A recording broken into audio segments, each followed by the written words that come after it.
शराब घोटाले में छापेमारी के बाद सीबीआई ने मनीष सिसोदिया के खिलाफ लुकआउट सर्कुलर जारी किया है। दिल्ली के डिप्टी सीएम पर देश छोड़कर जाने पर रोक लग गई है। कहा जा रहा है कि सिसोदिया के साथ ही 13 दूसरे लोगों के खिलाफ भी लुकआउट सर्कुलर जारी किया गया।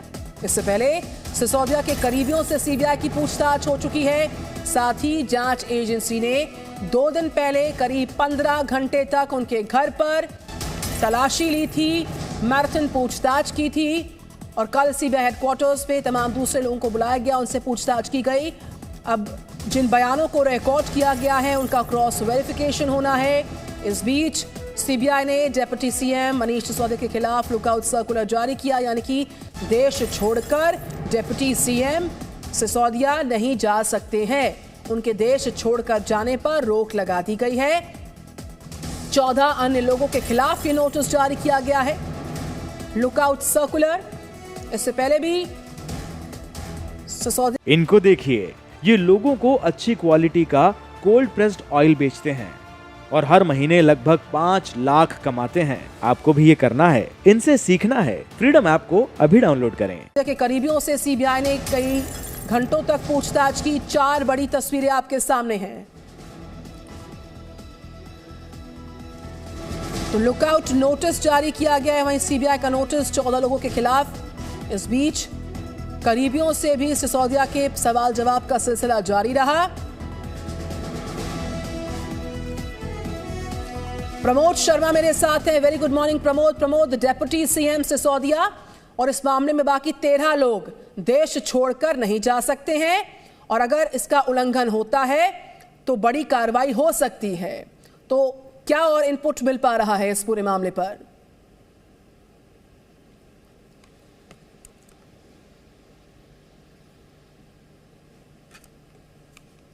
प्रमोद शर्मा के पास हम लौटेंगे जल्द। इस बीच इस खबर पर नजर लगातार है। एक्साइज पॉलिसी स्कैम, शराब घोटाले में छापेमारी हुई थी ताबड़तोड़। 2 दिन पहले देश भर में अलग अलग लोकेशंस पर जो है छानबीन हुई थी। इस बीच वरुण भसीन है, डिप्टी सीएम सिसोदिया के घर के बाहर से रिपोर्ट कर रहे हैं। वरुण, देश छोड़ने पर रोक लगा दी गई है सीबीआई द्वारा और सिसोदिया के साथ ही 13 दूसरे लोगों के खिलाफ भी ये लुक आउट सर्कुलर जारी किया गया है। एक रूटीन प्रक्रिया है सीबीआई की, लेकिन रोक लगाई जा चुकी है। क्या इनपुट्स, क्या डिटेल्स, आप वहीं से रिपोर्ट कर रहे हैं? जी बिल्कुल, देखिए अगर इस पूरे छापेमारी की बात करें तो पूरे कुल 14 घंटे थे जो लगातार अलग अलग जगहों पर ये छापेमारी चल रही थी और उसके बाद इस रूटीन प्रक्रिया में एक हिस्सा ये था कि जो 2 आरोपी उस समय नहीं मिले थे, जिनको लगातार कोशिश की गई थी सीबीआई की तरफ से कि उनको खोजा जाए, तो वो लोग नहीं मिलने के कारण था कि वो लोग कहीं देश के बाहर ना जाएं और उसके साथ साथ और ऐसे लोग जो बाहर जा सकते हैं और अगर वो बाहर जाते हैं तो उनसे वो पूछताछ में समस्या आएगी और या फिर दूसरी जो उनकी छानबीन है उस पर फर्क पड़ सकता है। इसको देखते हुए इस वक्त वो 13 लोग और एक कंपनी यानी कि कुल 14 जो ऐसे हैं जहां पर नोटिस जारी किया गया है। और इस LOC यानी कि लुक आउट सर्कुलर का एक मतलब अगर हम समझे तो सिर्फ ये है कि वो नामित व्यक्ति, उस जो इस वक्त अपराध उसके ऊपर नामित है, वो नामित व्यक्ति वो देश छोड़कर नहीं जा सकता है। यानी कि अगर आप चाहते हैं कि आप उस देश को छोड़कर जाएं लेकिन अभी इस वक्त अगर आपके ऊपर LOC है तो अब आप नहीं जा सकते हैं, अब वो चाहे मनीष सिसोदिया जी क्यों ना हो। और उसके बाद सीबीआई अब अपना काम कर रही है। बहुत से ऐसे जो 14 घंटे के अंदर उनको जो कागजात मिले थे, वो गैजेट्स मिले थे, उनको देखते हुए अभी और लगातार चले, क्योंकि जो इलेक्ट्रॉनिक गैजेट्स होते हैं अगर हम आपको बताएं तो उसमें छानबीन में कुछ समय लगता है, फॉरेंसिक जो जांच होती है उसमें समय लगता है और वो लगातार चल रहा है। और इसी को देखते हुए ये एक रूटीन प्रक्रिया में सबसे पहले LOC जारी हुआ है। अभी वो गैजेट्स हैं, वो जो सामान है, जो चीजें हैं, उनको जांचा परखा जाएगा। और एक्साइज पॉलिसी स्कैम के हर एक एक्शन पर एक बड़ा रिएक्शन जो है आपका सामने आ रहा है। अब चूंकि दिल्ली के डिप्टी सीएम को देश छोड़ने पर रोक लगाई जा चुकी है तो इस एक्शन का क्या रिएक्शन हो सकता है तो वक्त बताएगा। लेकिन चूंकि आप सिसोदिया के घर से रिपोर्ट कर रहे हैं, आसपास कुछ हलचल देख पा रहे हैं, अगर पॉसिबल हो दिखाएं। जी बिल्कुल, देखिए मैं अगर आपको इस वक्त वो तस्वीरें दिखाऊं तो यहाँ पर सुबह से ही वो शांति छाई हुई है, क्योंकि जिस तरह से हमने देखा था कि जो परसों का समय था, परसों कुल सुबह से लेकर लगभग 14 घंटे तक वो छानबीन जो चली थी वो 14 घंटे यहाँ पर चली थी। सीबीआई के अफसर हमें देखने को मिले थे, लेकिन इस वक्त आज सुबह से कोई भी हलचल ऐसी नहीं नजर आई है। कोई भी आम आदमी पार्टी का कोई दूसरा नेता आता हुआ नजर नहीं आया है जिनसे उनकी बातचीत हुई हो।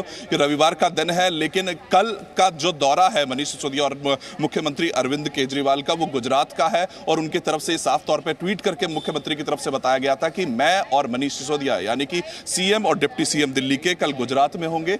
और उसके बाद अब हम कल गुजरात में जाकर अपना जो कैंपेन है, यानी कि एक सीबीआई की जहां पे 2 दिन पहले 14 घंटे जांच होती है जिस घर में, वो कल शायद वो डिप्टी सीएम हमें इस वक्त वो नजर आने वाले हैं गुजरात में। लेकिन इसी के साथ साथ उनके ऊपर एलओसी भी है, यानी कि आप देश छोड़ के नहीं जा सकते हैं। और उसके बाद अभी की कुछ जो हलचल है वो ये है कि बस अंदर जो पुलिसकर्मी हैं यहाँ पर वो इस वक्त बढ़ाए गए हैं, लेकिन मनीष सिसोदिया जी सुबह से यहाँ पर नजर नहीं आए हैं। हमारी टीम ने लगातार नजर बनाई हुई है, लेकिन सबसे बड़ी ये बात है कि कोई और भी इस वक्त नेता उनसे मिलने नहीं आया है, कोई ऐसी बातचीत नहीं है, यानी कि वो अपना आम सिसोदिया के घर से रिपोर्ट कर रहे हैं वरुण। ब्रेकिंग न्यूज दर्शकों को एक बार फिर से बताना जरूरी है। खबर दरअसल ये है कि जो मनीष सिसोदिया है, शराब घोटाले में जो छापेमारी हुई उसके बाद सीबीआई ने सिसोदिया के खिलाफ लुकआउट सर्कुलर जारी किया।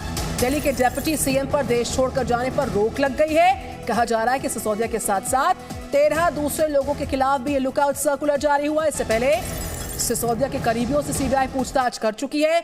जो बाकी के सहयोगी करीबी बचे थे उनको कल सीबीआई हेडक्वार्टर्स बुलाया गया, उनसे पूछताछ हुई है। इस बीच इस पूरे मामले में कब और अब तक क्या हुआ है हम आपको बता रहे हैं विस्तार के साथ ग्राफिक्स के माध्यम से। सीबीआई का बड़ा एक्शन हो चुका है। लगभग 14 से 15 घंटे की 2 दिन पहले मैराथन पूछताछ हुई, जिसमें जो इलेक्ट्रॉनिक एविडेंस हैं उनको ले जाया जा चुका है। इस बीच लुकआउट सर्कुलर जारी हुआ है, यानी देश छोड़कर नहीं जा सकते हैं सिसोदिया और बाकी के अन्य लोग। इस बीच ये बड़ी जानकारी, आज की बड़ी खबर, शराब घोटाले के आरोपियों के खिलाफ लुकआउट सर्कुलर जारी किया गया है। देश नहीं छोड़ सकते हैं डिप्टी सीएम। तो किस तरीके से सीबीआई के इस पूरे जाल में सिसोदिया आ चुके हैं, ये पूरा जो स्कैम है उसमें जो तमाम तरह के आरोपी हैं, तमाम जो आरोप हैं वो क्या है हम आपको बता रहे हैं। इस पूरे जाल में कैसे सिसोदिया फंसे हुए हैं। 144 करोड़ ठेकेदारों के माफ किए, शराब नीति में बदलाव किया, पुराने लाइसेंस धारकों को वक्त दिया जाता है और इंपोर्टेड बियर के दाम घटा दिए, लाइसेंस फीस कोरोना के नाम पर माफ की और नई शराब नीति ठेकेदारों के लाभ के लिए है।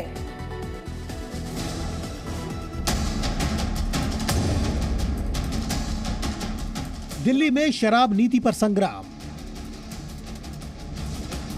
5 लोगों से सीबीआई की पूछताछ,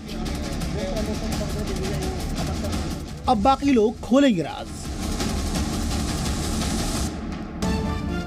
दिल्ली में एक्साइज पॉलिसी की जांच की आंच अब ज्यादा लोगों तक पहुंच रही है। जांच का दायरा जैसे जैसे बढ़ रहा है, सियासी आरोप प्रत्यारोप भी तेज हो रहे हैं। इस केस में नामजद 5 आरोपियों से कल सीबीआई ऑफिस में पूछताछ की गई, उनके बयान दर्ज किए गए। अब इन बयानों के आधार पर उन्हें फिर से पूछताछ के लिए बुलाया जाएगा। सीबीआई सूत्रों के मुताबिक मनीष सिसोदिया के कथित करीबियों से पूछताछ खत्म हो गई है। खबरों के मुताबिक मनीष सिसोदिया के बयानों और दूसरे आरोपियों के बयानों को वेरीफाई किया जाएगा। अब इसी हिसाब से सीबीआई आगे किसी को पूछताछ के लिए समन भेजेगी। शुक्रवार को जब शराब नीति के कथित घोटाले को लेकर दिल्ली के उप मुख्यमंत्री मनीष सिसोदिया के घर पर सीबीआई ने रेड डाली, तभी ये तय हो गया था कि इस छापे की थीम पर राजनीति की पटकथा लिखी जाएगी। बीजेपी और आम आदमी पार्टी के बीच बयानों का घमासान होगा और अब पॉलिटिक्स की पिक्चर शुरू हो गई। इन्होंने पहले अरविंद केजरीवाल जी के हेल्थ मिनिस्टर को गिरफ्तार किया, फिर कल मेरे यहाँ रेड डाल दी, अब 2-4 दिन में मुझको भी गिरफ्तार कर लेंगे। तो हेल्थ और एजुकेशन मॉडल जो है अरविंद केजरीवाल जी का, इनका मकसद है कि उसको रोका जाए। आज की प्रेस वार्ता से साफ पता चलता है कि शराब के घोटाले के बाद चेहरे का रंग, हाव भाव सब मनीष सिसोदिया जी के उड़े हुए थे। केंद्रीय मंत्री अनुराग ठाकुर ने केजरीवाल सरकार पर तंज कसा, कहा कि ये रेवड़ी और बेवड़ी की सरकार है। रेवड़ी के जरिए उन्होंने केजरीवाल सरकार की फ्री वाली स्कीम्स पर निशाना साधा और बेवड़ी कहकर कथित शराब घोटाले को लेकर आम आदमी पार्टी की सरकार पर वार किया। मनीष सिसोदिया ने जवाब में कहा कि घोटाले के आरोप बिल्कुल झूठे हैं। ये आम आदमी पार्टी की सरकार, ये रेवड़ी की सरकार भी है, बेवड़ी सरकार भी है। मैं कह रहा हूं कि ये सब बकवास है, ये सब बकवास कर रहे हैं।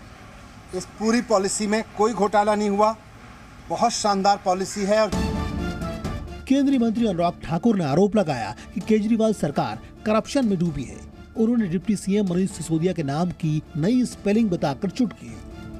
मनीष सिसोदिया ने अब अपने नाम के स्पेलिंग भी शायद चेंज कर लिए हैं। अब इनका अगला आ गया है MONEY, मनी।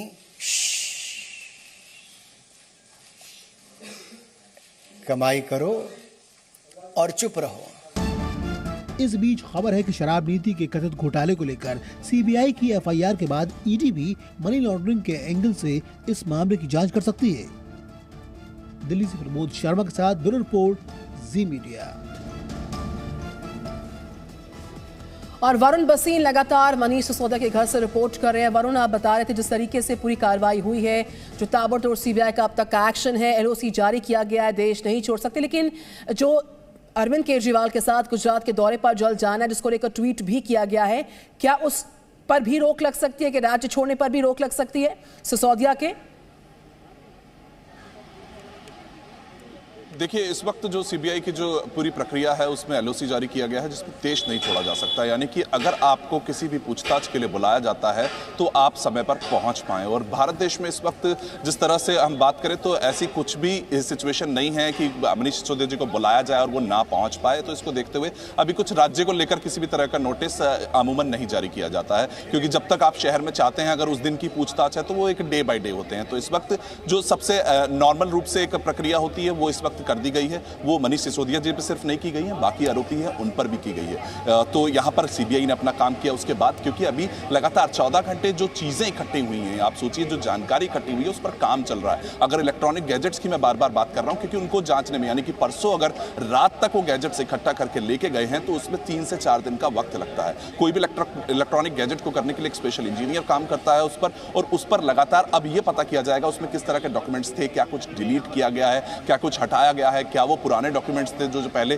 इस लैपटॉप या इस मोबाइल फोन में हुआ करते थे। तो वो चीजें हैं, इस पे काम करने में टाइम लगता है। और इसी को देखते हुए और जैसे जैसे नाम की कड़ियां जुड़ती जाती हैं वैसे वैसे इस तरह से नोटिस निकाले जाते हैं। तो सबसे पहला नोटिस और सबसे जो रूटीन नोटिस था वो ये है कि इस वक्त एलओसी जारी कर दिया गया है। मनीष सिसोदिया जी, उनके साथ जितने भी इस वक्त वो कथित आरोपी हैं, उनको देश छोड़कर जाने की अनुमति नहीं है। और दूसरी अगर हम बात करें तो इस वक्त मनीष सिसोदिया जी जब कल खुद प्रेस कॉन्फ्रेंस में आए तो उन्होंने अपने ऊपर सारे आरोपों को लगा के जो भी आरोप थे उनको खारिज कर दिया। उनका कहना था कि इस चीज में, ऐसी किसी भी चीज में मैं सम्मिलित हूं ही नहीं। और दूसरी तरफ से उनका यह कहना था कि हम अपना काम करते रहेंगे। और उसी काम को कहीं ना कहीं दिखाते हुए उन्हीं की उस प्रेस कॉन्फ्रेंस के कुछ देर बाद ही मुख्यमंत्री अरविंद केजरीवाल का एक ट्वीट आता है कि मैं और डिप्टी सीएम यानी कि मनीष सिसोदिया गुजरात के दौरे पर जाएंगे, जो कि कल यानी कि सोमवार को है। सोमवार को गुजरात के दौरे पर, और इसको एक तरीके से इलेक्शन का एक कैंपेन का एक पार्ट माना जा सकता है, क्योंकि जिस तरह से वहां पर जाकर लोगों से मिलना है, वहां के ऊपर जाकर जो शिक्षा मॉडल की यहाँ पर दिल्ली में बात करते हैं, जो हेल्थ मॉडल की यहाँ पर बात करते हैं, उसको शायद कहीं ना कहीं गुजरात पहुंचाने की बात थी। और उनका ये कहना है कि हमारे हेल्थ मॉडल और शिक्षा मॉडल को ही कहीं ना कहीं बदनाम करने की कोशिश की जा रही है। लेकिन साथ साथ में मनीष सिसोदिया ये बार बार कह रहे हैं कि मेरे ऊपर जो आरोप लगे वो खारिज, मतलब मैं खारिज करता हूं। लेकिन इस वक्त सीबीआई उन कागजों को कुछ अलग समझती है। एफआईआर में उनका नाम है, उनके साथ उनके आरोपियों का नाम है, उनके उन दोस्तों का नाम है जिनकी की सोशल मीडिया पर। बिल्कुल वरुण, इस बीच इनपुट तो ये भी सामने आया था कि एक तरफ सीबीआई का एक्साइज पॉलिसी स्कैम में जो पूरा एक्शन है, जो रेड है, जो पूछताछ है और जो कार्रवाई है वो हो रही है। साथ ही साथ क्योंकि इस पूरी स्कैम में ईडी भी इंटरवीन कर सकती, क्योंकि मनी लॉन्ड्रिंग का एंगल भी सामने आ रहा है, तो जल्द उसका भी दखल हो सकता है आगे की जांच में। जी बिल्कुल, देखिए अब जिस तरह से जो जांच आगे बढ़ी है वो कागजात इकट्ठे हुए हैं, यानी कि जो पैसे का लेन देन हुआ है। क्योंकि शुरू से जो इस आबकारी नीति में इस वक्त जो एफआईआर में चीजें लिखी गई हैं कि कमीशन लिया गया है, लाइसेंस देने के लिए कमीशन लिया गया है, और कमीशन का मतलब ये है कि कहीं ना कहीं पैसे का लेन देन हुआ है। और जब ये इस बात को कागजों या फिर अगर हम देखें इलेक्ट्रॉनिक इक्विपमेंट जो भी हैं, या फिर वो पूरी छापेमारी के दौरान अगर ये चीज क्लियर हो जाती है सीबीआई को कि हाँ वो पैसे का लेन देन इस जगह पर हमको लग रहा है, तो जैसे ही सीबीआई अपने कागजों में कहीं ना कहीं पूरी पूछताछ में ये चीज पुट करेगी कि अब ये पैसे का लेन देन हुआ है और हम इस चीज को सुनिश्चित करते हैं, उसी समय इस पूरे मामले में ईडी की एंट्री होगी। यानी कि पैसा इधर से उधर गया है, कब गया है, कैसे गया है, इस चीज की जांच प्रवर्तन निदेशालय करेगा। इनको देखिए, ये लोगों को अच्छी क्वालिटी का कोल्ड प्रेस्ड ऑयल बेचते हैं और हर महीने लगभग 5 लाख कमाते हैं। आपको भी ये करना है, इनसे सीखना है। फ्रीडम ऐप को अभी डाउनलोड करें।